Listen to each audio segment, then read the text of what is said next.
예, 사도행전과 신학교리 연구 34번째 시간인데요. 오늘은 이제 사도행전 18장 넘어갑니다. 아마 한 23절 정도까지 할 것 같습니다.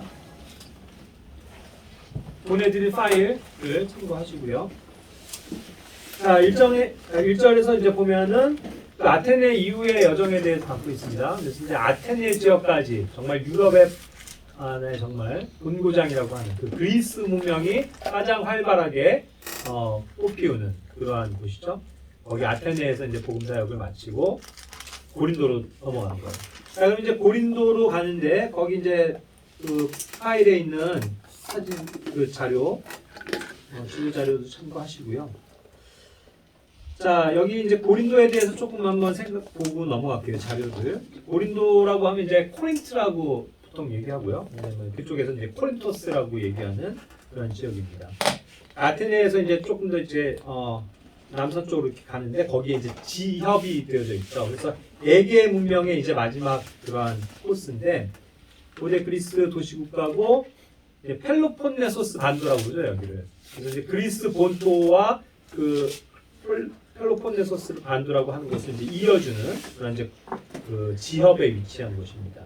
이제 아테네랑 스파르타 아시죠? 스파르타식으로 이제 훈련하고 해서 아테네랑도 전쟁을 했었던 그런 이제 도시국가였죠. 그러한 것에 이제 대략 중간 지점이에요.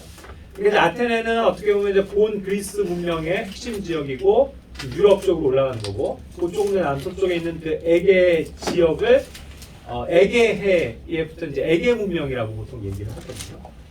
그래서 이제 헬라 시대, 그러니까 이제 그리스 시대 이제 육상과 해상 무역의 최적지였고, 그러다 보니까 그 지역이 이제 동서 문화가 만나는 지점이었단 말이죠. 그리고 또 북쪽으로 또 혹은 이제 남쪽으로 지중해 이렇게 해서 연결해 주는 그러한 또 통로기도 했어요. 그러니까 바닷길에 해상 무역에 있으면 이제 중요한 역할이었죠. 그러다 보니까 이제 이것이 다종교, 다문화와 섞여버리는 그러한 혼합 지역이었어요. 그러다 보니까 이것이 이제 27년에 아가야가 이제 우리가 얘기하는 에게 문명이라고 하는 게 아가야예요. 에게. 그것이 이제 발칸반도의 남부 지역인데 거기에 이제 수도였죠. 그리고 이 당시만 하더라도 고린도에는 역시 우상이 굉장히 가득한 도시였는데 12개의 신전이 있었어요. 그 그리스 로마 그 신화들에 나오는 그 신들을 섬기는 신전 12개나. 그 중에서 이제 제일 유명한 게 아프로디테 신전이었거든요. 그래서 이것이 이제 아크로 코린토스라고 하는 그 해발 600m 지역에 위치한 산에 위치하고 있는데 이 신전에는요, 그 매년 그 여사제들이라고 하는데 그 당시는 그 신전에 있는 창녀들인 거예요. 그러한 사람이 벌써 1000명이 넘을 정도로 굉장히 강탕한 도시였죠. 그렇기 때문에 그 당시에 고린도인이 된다라는 뭐예요 이게 코린티아나이즈라는 단어 자체가 성적으로 타락했다라는 말로 쓰일 정도로 매우 그 방탕함과 매춘이 성행했던 그러한 성적으로 타락한 도시였다는 거죠. 그리고 이제 이 고린도에서 이제 동쪽으로 있는 외항이 우리가 잘 아는 겐그리아라고 하는 도시였고 또 서쪽에 있는 곳이 이제 레카이오니아라는 그러한 지역이 있었어요. 그리고 이제 우리가 고린도전서에서도 나오지만 마셀룸이라고 부르는 육류시장이 여기는 있어서 이 육류시장의 특징은 그 신전들 같은 데서 그 우상에게 드려지는 고기들 있죠. 그런 거를 유통하는 시장이 굉장히 큰 것이 있었다라고 전해 내려와요. 그래서 이제 그런 우상에게 드려졌었던 그 제물로서의 고기 이런 것들이 유통이 되는 문제가 이제 발생을 했던 거죠. 그리고 이제 여기에도 그 기둥이라고 일컬어지는 그 스토아 철학이죠. 그것이 이제 논쟁을 하는 스토아 강장이라고 있는데 아테네에서도 그것이 있었던 것처럼 고린도의 지역에도 이것이 아주 성행해 있었다라고 얘기를 해요. 그러니까 스토아 학파의 그런 어떤 철학이 또 융성해져 있는 그러한 이제 문화권이었다는 거죠. 그리고 바울 시대 이때만 하더라도 거의 50만 명이 넘는 사람이 살고 있는 그런 도시 국가의 형태였기 때문에 굉장히 많은 인구가 있었고 어떤 그 육상이라든가 또 이 해상의 무역에 있어서 가장 활발한 그런 무역지였고 교통의 이제 요지였다라는 거죠. 그래서 잘 알듯이 이제 코린도가 유명한 게 이제 코린트 운하라고 들어보셨죠? 운하. 그게 한 6.3km 정도에 걸쳐져 있는 이 지협에 걸쳐 있는 거를 뚫어놓은 거예요. 예? 가느다란 물줄기를 지금 이제 1800년대 이후에 그걸 뚫어가지고 거기에 배가 지나가게끔 한 거죠.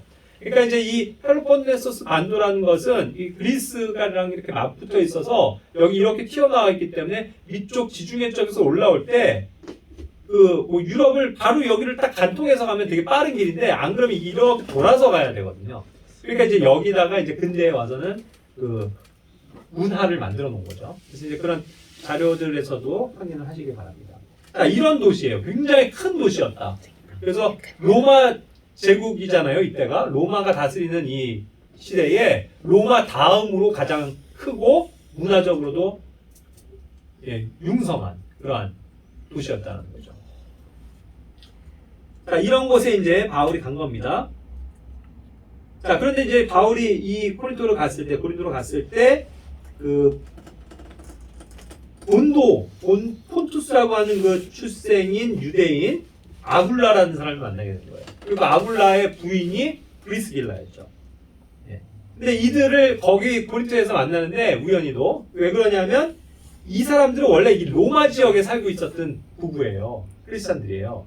그런데 이들이 이제 그 클라우디우스 황제 시대에 칙령이 내려져요. 이때 이제 그 사료에 따르면은 그 정치 사회에 많은 그 유대인들이랑 기독교인들이 있죠. 그 당시에 이제 기독교인들이 벌써 그 유럽에도 이제 생겨나는 거거든요. 물론 이제 그건 이제 그 다음 자료이긴 하겠지만 바울에 의해서 이제 크리스찬이 되니까 좀 그건 나중 일이긴 하겠지만 어쨌든 굉장한 유대인들에 대한 적대감이 있어서 그거가 표출이 되고 그런 것으로 인해서 유대인들을 내쫓고 그들의 재산을 몰수하고 하는 그러한 장면들이 곳곳 사료들에서 많이 등장을 한다는 거예요. 그러니까 이제 그런 면에서 클라우디우스라는 황제가 했을 때 정치적으로는 사회적으로 유대인들을 좀 싫어하고 그러다 보니까 이제 막 유대인들을 내쫓아라 해가지고 압박이 가해져서 결국 로마 본토에서는 유대인들이 살지 못하도록 내어쫓는 그런 이제 칙령까지도 있었다는 거죠. 그게 시대적인 배경이에요. 그러니까 보세요. 그들은 거기에서 잘 일구고 살다가 하루아침에 쫓겨난 거예요. 야, 유대인들 추방 해갖고 쫓겨났네. 근데 그게 유대인들의 역사예요. 예수 그리스도 이후에 수많은 유대인들이 세계적으로 퍼져나가서 부를 이루면서 잘 살았지만 어디를 가더라도 유대인 혐오 사상이 있었다고요. 그래서 유대인들은 죽여도 마땅한 그런 백성들이야 해갖고 막 쫓아내고 그들의 재산을 몰수하고 막 이런 사례들이 굉장히 많았어요. 그러니까 유대인들은 2000년 동안 굉장히 많은 박해를 받아왔었던 민족이거든요. 그런 이제 시대적인 그 배경이 있는 거죠. 그렇게 해서 이제 쫓겨나게 된 거예요. 그래서 그들이 이제 쭉쭉 내려와서 결국 이제 고린도라는 지역까지 이제 내려오게 된 거죠. 여기서 이제 그들이 만난 거예요. 같은 어떤 믿음을 가진 그러한 사람이니까 물론 그들은 이제 유대인으로서의 그런 어떤 신앙이 먼저였겠지만 바울을 통해서 확실한 은혜의 복음을 깨닫고 예수님을 받아들인 그러한 제자들이 되었겠죠. 자, 그러면서 이제 이 고린도에서 뭘 했냐면 바울도 그렇고 이들 부부들의 직업이 뭐였냐면 텐트 메이커였어요. 텐트를 만드는 직업. 그죠? 그래서 그 당시에 텐트를 만든다라는 거는 유목민들 사회에서는 굉장히 중요한 하나의 일이거든요. 네. 왜냐면 이제 유목민들은 원래 이제 돌아다니잖아요. 그러니까 이 유대인들은 천막 만드는 기술이 굉장히 뛰어난 사람들이에요. 그런데 이것이 이제 전 세계적으로도 또 이제 각광을 받는 하나의 말하자면 건축 트렌드가 된 거죠. 어느 지역이든 이렇게 텐트 같은 걸 많이 짓고 살아가야 되니까 또 여러 가지 뭐 사육을 하기 위해서도 막사도 만들고 그런 기술들이 뛰어난 민족이 유대인이다 보니까 이들이 텐트 메이커에 종사했던 사람들이 굉장히 많아요. 왜냐하면 그 가죽을 먼저 취해야 되고요. 나무를 깎아야 되고 석공이 하는 그런 기술도 갖고 있고 정교한 작업이거든요. 그러니까 우리가 생각하는 식의 뭐 그런 그냥 허술한 게 아니란 말이죠. 하나의 집을 세우는 거에만 하는 거니까. 당연히 뭐 몽골도 갔다 오셨다고 했었는데 몽골도 그렇잖아요. 몽골에 그걸 뭐라고 그러죠? 게르. 게르? 뭐 그런 어떤 이제 튼튼한 천막이고 바람을 막아주고 해를 막아주고 위협으로부터 막아주는 안전한 가옥이에요. 그런 걸 생각할 때 굉장히 이렇게 훌륭한 텐트를 만드는 거니까 그 당시로서는 하나의 집을 만드는 그러한 것과도 마찬가지라고요. 그러니까 굉장히 많은 돈을 벌 수 있는 그러한 이제 일이었죠. 그래서 이것이 이제 생업이 같았기 때문에 함께 머물면서 일하게 됐다. 있다라는 거예요. 그러니까 그렇고 보면은 우리도 그런 것 같아요. 이 같은 믿는 사람들끼리 함께 같은 일이어서 함께 그 일들을 하면서 자연스럽게 교제할 수 있는 거. 이제 축복이라고요. 그렇죠? 안 그렇겠어요? 여러분들은 한번 물어볼게요. 이 세상에서 바깥에서 뭔가 일을 할 때 믿는 사람과 일하고 싶어요? 믿지 않는 사람과 일하고 싶어요? 믿는 사람. 사실 믿는 사람과 일하는 게 좋아요. 근데 그거가 오히려 잘못 뭔가 관계가 꼬이고 그래갖고 막 난 이제 믿는 사람이랑은 일 안 해 막 이런 거는요 여러분들이 잘못했거나 그 다른 크리스찬이 잘못된 거예요. 안 그래요? 사실 믿는 사람들끼리 일하는 게 좋죠. 안 그래요? 그럴 때 같이 식사 기도도 할 수 있고 우리 오늘 일을 시작함에 있어서 기도하고 시작합시다 이렇게 할 수도 있고 일을 하면서도 서로 오늘 은혜 받은 말씀 이런 거 나눌 수도 있고 얼마나 좋아요. 그렇죠? 그러니까 브리스길라와 아굴라 부부 그리고 바울이 그러했다는 거죠. 자, 그 많은 바울이 가지고 있는 성경적인 지식과 그리스도께 받은 그 은혜의 계시, 그렇죠? 그거를 어떻게 해요? 일주일에 한 번 고작 성경 공부 통해서 얻을 수 있어요? 안 된다고요. 그런데 이들은 얼마나 복이냐고요. 그렇죠?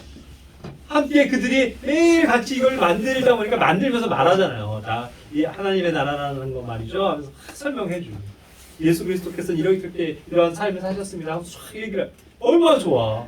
일하면서 성경의 지식을 듣고 배울 수 있습니다. 안 그래요? 그러니까 이들은 생업을 같이 한다는 건 뭐 일주일에 한 번은 이제 함께 모이는 것을 위해서 주의 첫날을 위해서는 쉬었겠지만 나머지 6일은 열심히 일할 거 아니에요. 어쨌건 바울도 많은 시간 회당에서 가르치는 거 빼고는 많은 시간을 이때는 텐트 만드는 일을 같이 하면서 교제했다고요. 일주일에 6일이에요, 여러분. 여기 청년들이 저랑 6일을 같이 지낸다고 하면 어떨까요? 물론 쓸데없는 얘기들도 많이 하겠지만 그러면서 예를 들어서 함께 일하면서 주님의 말씀을 나누고 한다면 얼마나 좋을까요? 그럼 쑥쑥쑥쑥 잘할걸요? 근데 고작 일주일에 한 번이잖아요, 여러분. 물론 이제 열심히 한 사람들 수요일에도 와서 모여서 같이 성경 공부도 하지만 그 2번이 3번이 되고 4번이 되고 5번, 6번 된다고 생각해보세요. 여러분들의 신앙은 굉장히 발전할걸요. 좋은 거예요. 그래서 우리가 이제 그런 면에서 같은 믿음 안에 있는 사람들이 함께 일할 수 있는 어떠한 일거리가 있다 하면 좋겠죠. 그렇죠? 나중에 요거는 이제 좀 커져가지고 많은 사람들이 일하면서 교제할 수 있으면 좋겠네요. 자, 4절 넘어갑니다. 자, 바울이 이제 그 고린도에서는 어떠한 방식으로 사역했냐? 안식일마다 회당에 간 거예요. 그렇죠? 회당은 항상 유대인들 그리고 유대인의 그런 것들을 배우고자 하는 개종 유대인들, 이방인들이 모여 있는 곳입니다. 거기서 맨날 이제 토론했다고 그랬어요. 여기서 이제 reasoned 했는데 이거는 뭐냐면 그리고 어떤 이유를 논리적으로 설명하는 걸 뜻하죠. 우리가 저번 시간에 17장에서는 어떠한 사건이 있었어요? 아테네에서 바울이 아테네 사람들과 뭐 했다? 논쟁했다. 디스퓨트 했다고 그러죠. 예? 근데 그것은 썩 좋은 결과를 얻지 못했어요. 하지만 여기서 토론한다라고 표현한 이 reason이라는 얘기는 그런 이유를 설명해 주는 걸 얘기를 하거든요. 그러니까 논리적으로 이런 것들을 백업해주고 하나님의 말씀을 풀어주고 하면서 유대인들과 그리스인들을 어떻게 했다? 설득했다라고 표현하죠. 강압적인 게 아니죠. 자기 주장만 펴는 게 아니죠. 쭉 설명해 주면서 그런 것들을 이해시켜주고 설득하는 그런 식으로 이제 일을 했다는 거예요. 자, 이렇게 하고 있을 때 5절에 보시면 이제 실라와 디모데가 이제 드디어 온 거죠. 그죠? 그렇게 해서 이제 마케도니아 쪽에서 이제 건너온 거예요. 자, 그러는 이 상황에 이제 바울은 그렇게 이제 회당에서 만나는 유대인들로 인해서 그 영 안에서 눌림이 있었다고 표현했어요. 그죠? 뭔가 이 was pressed라고 하는 거는 뭔가 압박을 받고 있는 걸 뜻하겠죠. 뭔가 부담이 와요. 이 유대인들을 생각할 때. 그래서 영 안에서. 왜 그랬을까요? 이들 유대인들이 너무 불쌍한 거예요. 자기 민족인데, 자기 종족인데 이들이 너무 이런 하나님의 말씀에 대해서 안 받아들이고 예수 그리스도를 부인해요. 거절해요. 그런 현상이었을 거 아니에요. 그러니까 이제 그것이 참 마음에 부담으로 와 있었던 상황인 것 같아요. 그죠? 그럼에도 불구하고 어쨌든 유대인들에게 끊임없이 예수님께서 그리스도이시다라는 것에 대해서 증언한 거죠. 이게 우리로서 너무 당연하고 쉽죠. 예수는 곧 그리스도다. 예수가 메시아다. 예수가 구원이다. 그렇죠? Jesus is my savior. 구원자라고요. 이걸 우리는 너무 쉽게 받아들이는데 유대인들에겐 이게 쉬워요? 절대로 쉬운 게 아니에요. 너무 말도 안 되는 거예요. 예수가 어떻게 하나님의 아들일 수 있냐? 하나님은, 저기 계신 하나님이, 우리 백성의 하나님이 어떻게 인간으로 오실 수 있냐? 말이 안 된다는 거죠. 그리고 그건 실패한 거 아니냐? 우리의 왕으로 메시아로 와서 그의 왕국을 건설하시겠다고 했는데 와서 실패했지 않냐? 와서 그냥 죽지 않았냐? 그게 무슨 선지자냐? 받아들이지 않았다고요. 그러니까 부활도 믿어요? 안 믿죠. 그게 어떻게 죽은 사람이 살아나? 받아들일 수가 없는 문제였다는 거죠.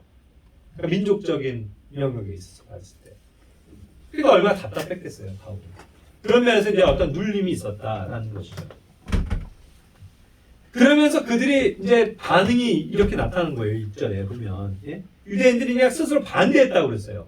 그 바울이 전하는 바에 예수가 곧 그리스도라는 사실에 대해서 반대하고 반박하고 오히려 뭐 했다고요? 신성 모독했다고요. 그런 게 어딨냐 하면서 막 성령을 해방하고 예? 예수의 이름을 모독하고 예수? 그까짓 게 무슨 뭐 하면서 뭐 이런 식으로 막 모독을 했겠죠. 그러니까 이제 그런 영향의 눌림을 받으면서도 어쩔 수가 없었던 거죠. 바울이 어떻게 했어요? 자기의 옷을 털어버렸다고 했어요. 옷에 있는 뭐 털면서 선언한 거죠. 이제 내가 너희 피가 너희 머리로 돌아갈 거다.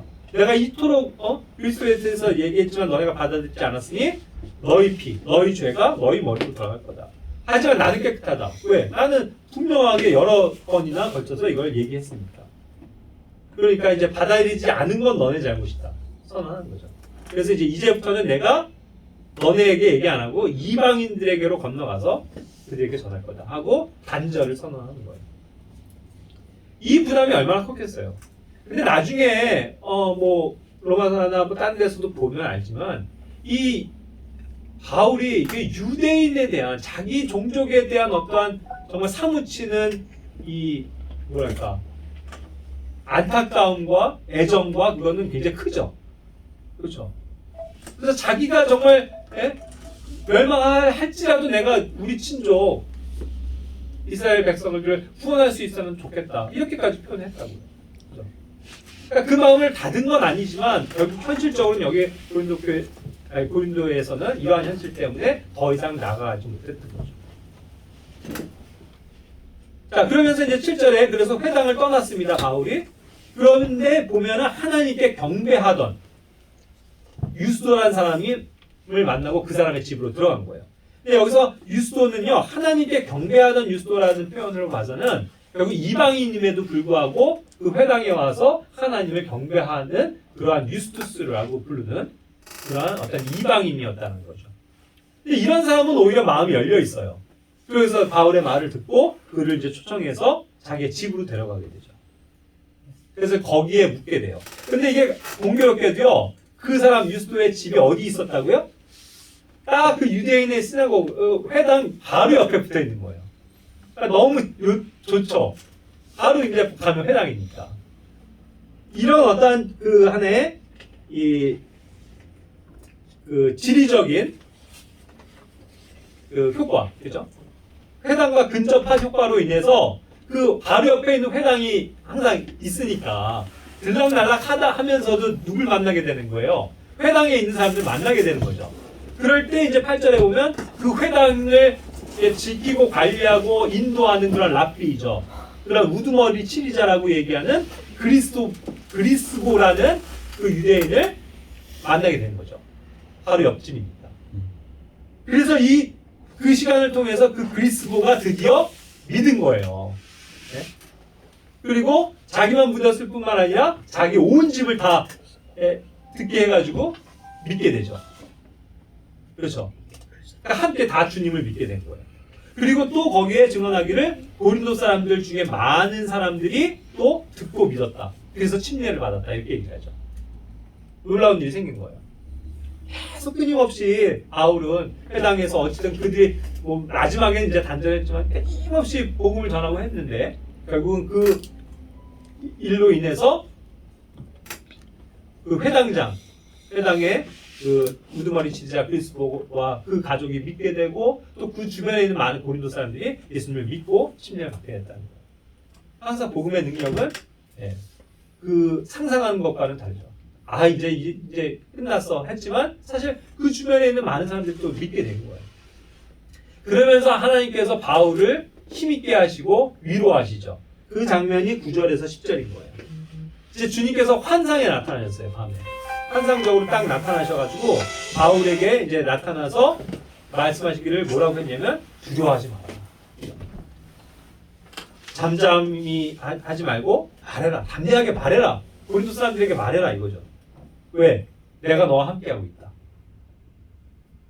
이 말씀 우리에게도 위로가 되는 거 아니에요? 그렇지 않아요? 여러분?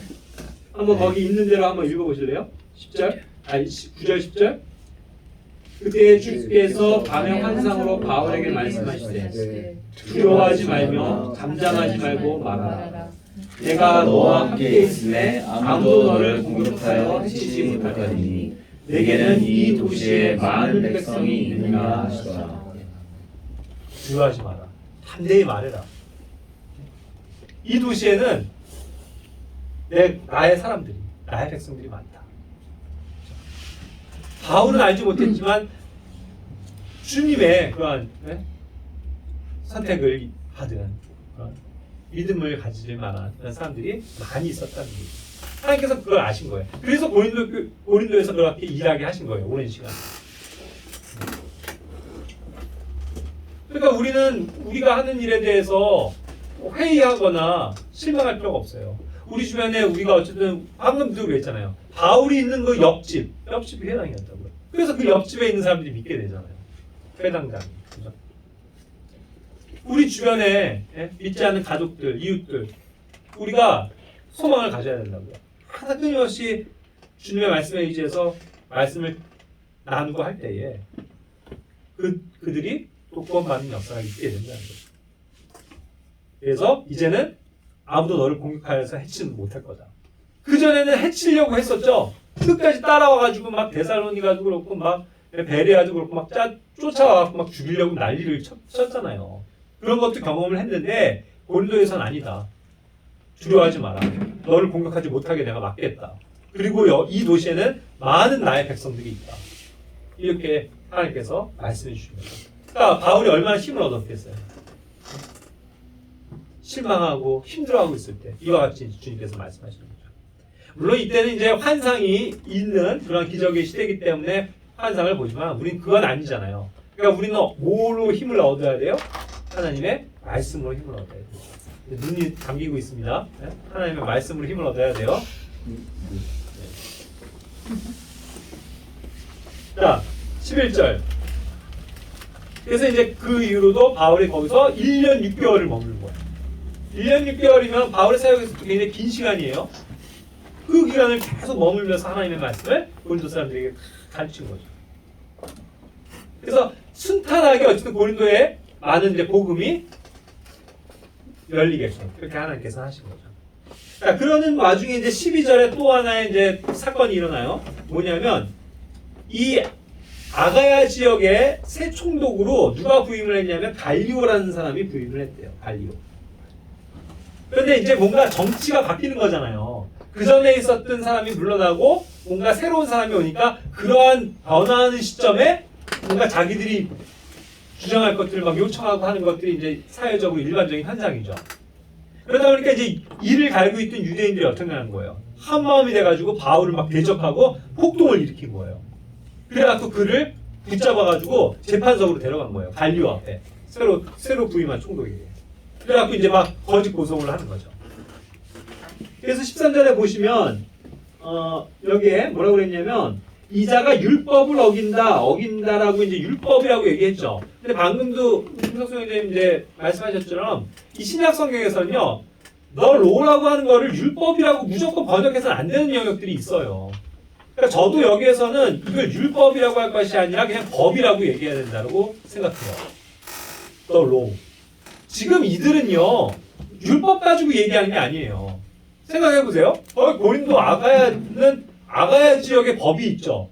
즉 로마의 통치를 받는 그 식민지죠. 자기네들 유대인 법이 뭐가 중요해요?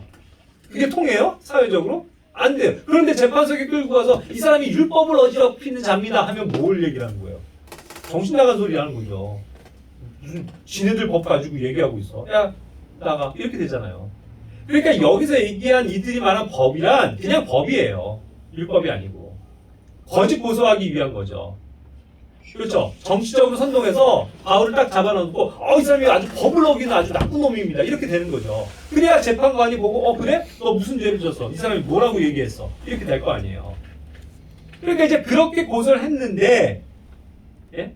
그렇게 해서 이제 사람들을 설득해서 하나님께 경배하는 걸 따르게 한다. 우리 로마의 우리 위대하신 황제의 그런 명을 어기고 황제를 섬기지 않고 막 하나님만 이렇게 하게 한다. 막 이런 식으로 거짓 고소를 하고 있는 중이었다는 얘기죠. 이해가 되시죠? 예. 그 율법이 모세의 그 법이에요? 그러니까 한글에서는요, 우리 한국말에서는 무조건 그 로를 신약이건 구약이건 다 율법이라고 번역을 해요. 근데 율법이 그 유대인이 있는 그렇죠. 모세에 그렇죠. 예, 그거죠. 근데 여기서 15절에 보면은요. 거기 15절에 보면은 누구지? 갈리오가 너네 율법에 관한 거라고 그랬죠. 너네 법에 맞아요. 예. 그래서 율법이 맞아요. 네, 맞아요. 그렇게 되는 거죠. 그래서 이제 들어보세요. 그렇게 해서 이제 이들은 이걸 가지고 거짓 고소를 한 거예요. 재판관에.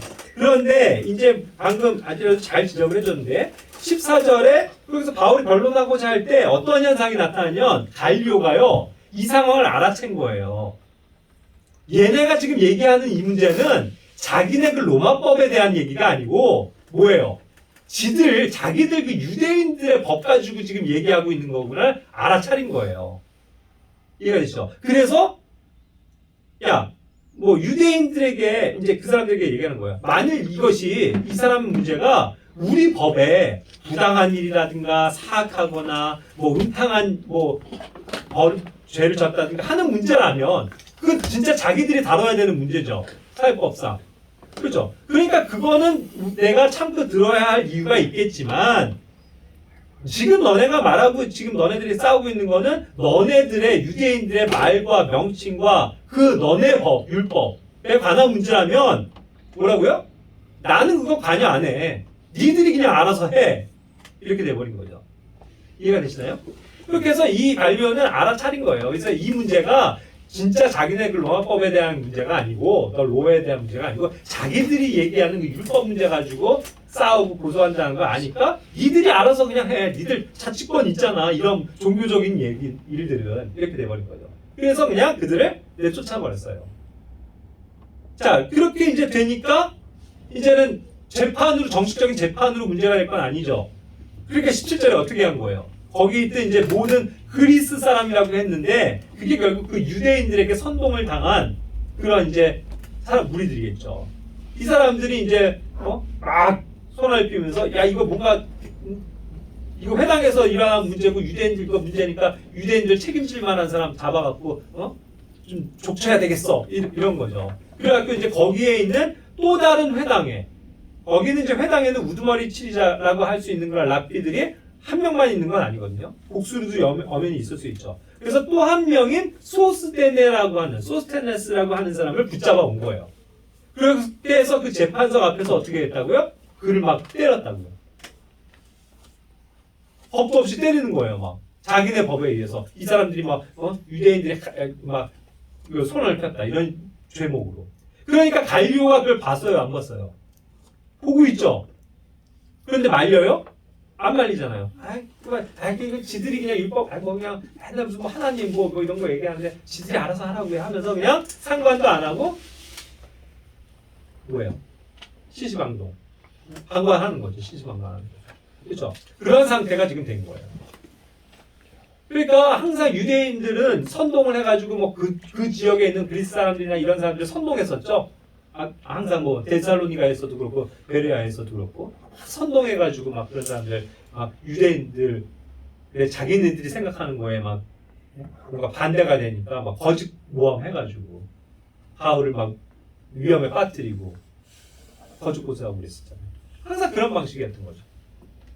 그런데 어쨌든 여기에서는 바울이 해를 입진 않고 웃기게도 이 소스데네라고 하는 그 회당의 또 하나의 치리자를 붙잡아 온 거예요. 주변에 그 사람이 뭐 빨리 있었는지 모르겠지만 그래갖고 막 그 사람을 막 심하게 매질을 하고 했다는 얘기죠. 그래서 이제 소스데네가 나오는데 이 소스데네스라고 하는 소스데네는 또 한 번에 이제 우리가 힌트를 얻을 수 있는 것이 고린도전서 1장 1절이에요. 여기에 이 소스데네가 등장을 해요. 그 소스데네예요. 근데 고린도전서 1장 1절에 보면 결국 고린도전서를 쓰는 공동 발신자예요. 바울과 형제 소스데네는 고린도 교회 성도들에게 편지한다 이렇게 쓰거든요. 앞에. 그러니까 이거는요. 고린도전서의 저자는요. 바울이긴 하지만 그 옆에 그 소식을 전하고 함께 안부를 묻고 함께 편지하는 공동 발신자가 누구라고요? 이 소스데네라고요. 이 사람이 훗날 고린도 교회를 잘 알고 그 고린도 교회를 위해서 중보하는 바울의 사역자가 되어져 있는 거예요. 놀랍게도. 바로 이 사건. 이게 계기였겠죠. 여러분 어떻게 생각하세요? 저는 이 일이요. 이 소스데네가 붙잡혀서 억울하게 바울이 지금 맞은 거 아니에요. 사실 바울 때문에 일어난 일인데 바울은 못 잡고서 이 사람을 잡아갖고 막 때린 거라니까요. 이 사람이 있어서 얼마나 억울해요. 그리고 소스데네가 지금 뭐 예수님을 믿고 바울을 막 열심히 섬기는 그런 사람이에요. 그것도 아닌데 억울하게 붙잡혀갖고 막 매질을 당한 거거든요. 그러고서 나온 거니까 오히려 하나님에 대해서 예수 그리스도에 대해서 또 바울에 대해서 오히려 불신하고 예? 이를 갈고 증오하고 미워하고 그런 마음이 있었을 수도 있어요. 어찌 보자면. 그리고 이 사람이 아직은 예수님을 믿지 않은 상태였을 확률이 높죠. 왜요? 똑같은 회당의 우두머리 치리자라고 표현했는데 그 전에 누구는 믿었다고요? 그리스도는 믿었잖아요. 그런데 이 사람에 대해서는 언급을 안 했어요. 그러니까 이 사람은 아직 믿은 상태가 아닐 수 있다고요. 그런데 억지로 붙잡혀 와갖고 맞은 거예요. 자기가 고난을 당한 거예요. 그런데 어찌됐건 이 사건이 계기가 돼서 이 사람은 오히려 예수 그리스도의 복음을 듣고 믿어서 훌륭한 고린도 교회의 일꾼이 되고 나중에 고린도 지역을 떠나서도 바울과 함께 동역하는 그러한 사역하는 형제로서 길을 걷고 있잖아요. 놀라운 거 아니에요? 하나님께서 그렇게 사용하신다. 그러니까 그 현재 받은 그 고난이 오히려 그를 단단하게 하나님의 사람으로 만들어줬어요. 그게 소스데네.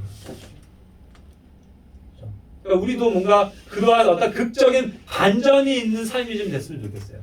그죠? 안 그래요? 뭔가 정말 나중에 주님의 일꾼으로 탁 서 있는 훗날 소스데네. 얼마나 멋져요.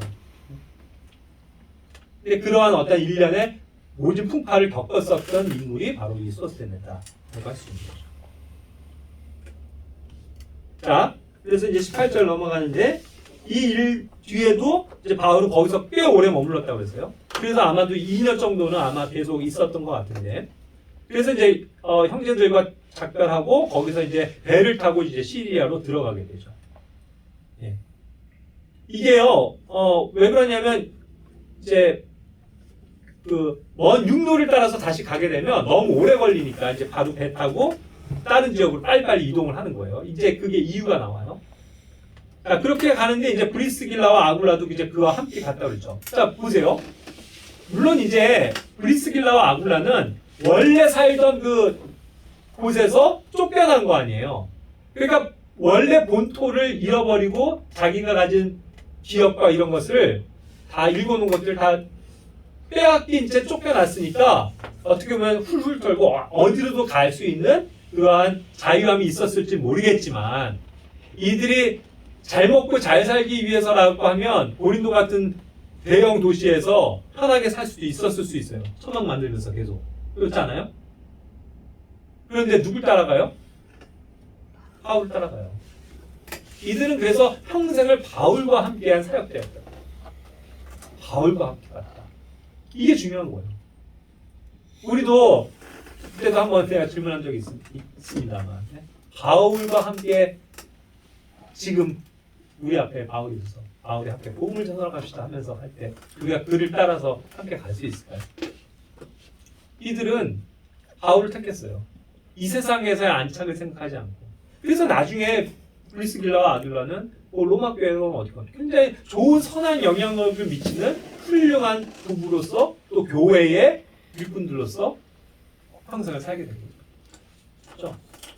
우리도 이제 그러한 사람들이 되었으면 좋겠는데요. 어쨌든 자 그렇게 해서 이동하는 과정에 여기서 어떤 사건이 나오냐면 바울이 전에 서원한 게 있었다라고 했어요. 서원한 게. 그런데 이제 겐그리아에서 머리를 이제 짧게 깎는 그런 이제 장면이 나오죠. 근데 여기서 갱그리에서 그가 머리를 짧게 깎았다.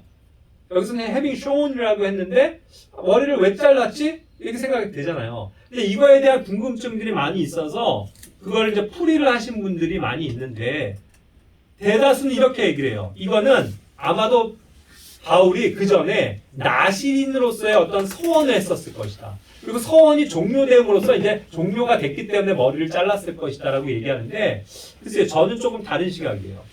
왜 그러냐면 나시린이 서원을 하고 했을 때 머리를 밀지 않고 깎지 않고 나중에 이제 뭐 종료가 됐을 때 머리를 민다 뭐 했을 때는요 이게 쉐이브라는 단어에서 나와요.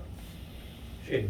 쉐이브 뭔지 아시죠? 남자들은 쉐이빙 크림 바르고 면도하는 거예요. 그래서 그게 밀어버리는 형태고 아까 shear라고 하는 쇼운 같은 경우는 결국 양들 짧고 양들 털 깎는 거 있죠. 짧게 깎는 거. 그런 단어이기 때문에 이게 다른데 이걸 같이 넣어버려서 아 이거는 바울이 나시린으로서 종료해서 털을 미는 것 같은 그런 쉐이브한 거다라고 받아들여서 해석을 한 것 같아요. 근데 그건 아닌 것 같아요. 그래서 그런데 이제 참고적으로 말씀을 드리면 나시린이 됐다고 하면 5가지의 그런 규례들을 지켜야 돼요. 뭐냐면 포도주를 마시면 안 되고요. 독주도 마시면 안 돼요. 그 다음에 식초도 그들은 안 마시고요. 포도에서 난 건 아무것도 안 마셔요. 포도에서 난 것은. 자 보세요. 그럼 이게 오류가 있다는 걸 전 지적하고 싶은 거예요. 포도즙을 안 먹는다? 그럼 건포도도 안 되고 씨도 안 되고 뭐 일자는 안 돼요. 포도에서 나는 건. 나시린으로서 서원을 했다 그러면. 바울이 나시린으로서 서원을 했겠어요? 그럼 뭘 못하는데요? 수혜만찬을 못하는데요. 말이 되냐고요. 그러니까 이 사람은 율법과는 아무 상관이 없어요. 바울이 항상 주장했던 건 뭐예요? 율법이 아닌 은혜다 이거 아니에요. 우리는 은혜의 시대다. 그걸 주장하는 사람이 나신의 법을 따르면서 서원을 했다고요? 그건 아니죠. 그럴 거 아니에요. 그리고 이제 삭도를 머리에 대지 않아요. 그러니까 일정 기간 어떻게 되는 거예요? 머리가 기르는 거예요. 삼손처럼. 네? 그러니까 이제 그게 끝나면 이제 머리를 잘랐다라고 얘기하는데 그게 아닐 거라는 거죠. 그리고 이제 서원 기간이 종료되면 어떻게 해요? 회중의 성문에서 사람들 앞에서 증거가 되기 위해서 머리를 이제 그때 밀어버리는 거예요. 근데 여기서 밀다 할 때가 이제 쉐이브 해버리는 거거든요. 그렇게 해서 이제 머리를 취해서 헌물로 드려야 되는 법이 있었어요. 근데 여기에서는 지금 18장에서는 having shown이라고 하는 거는 그냥 뭐예요?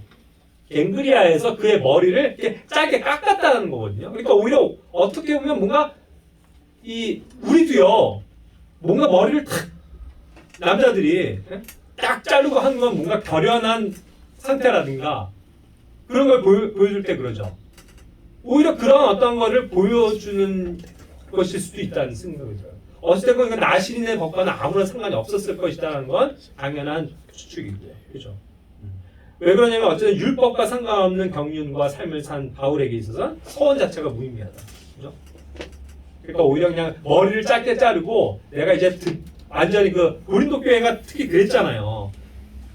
그가 이제 유대인들에게 옷을 털면서 절연을 선택하고 나는 이제 너네 유대인들에게는 안 하고 난 이제 이방으로 향해. 이걸 본격적으로 선언하는 일이 있었는데 그때 아마도 머리를 짧게 자르고 서원하는 어떠한 그 자기의 그런 것들을 표현하는 그러한 것일 수도 있지 않았을까라는 생각은 들어요. 그래서 정답은 없지만 어쨌든 이것이 나시린의 법과는 전혀 상관없었을 것이다. 이게 저것도 있대요. 예루살렘 밖에서 어떤 서원을 하면 그 밖에서 그 서원이 이루어지면은 머리를 자르고 그 머리는 30일 이내에 성전에 갖고 가야 된대요. 그래서 이 일 이후에 그 바울이 자꾸 예루살렘으로 빨리 가려고 31일 이내에 가서 그 자른 머리를 제물로 바쳐야 되기 때문에 그렇게 율법적으로 보시는 분들도 있더라고요. 그런 것들도 있을 수 있겠네요. 어쨌든 뭐 여러 가지 자료들이 있으니까 그런 것들을 한번 또 참고해 봅시다. 어쨌든 그래서 이제 이러한 사건에 의해서 이제 머리를 잘랐다는 것까지 이제 설명을 하고 있어요. 자, 그럼 이제 시간이 됐으니까 19절부터는요 다음 주에 이어서 할게요.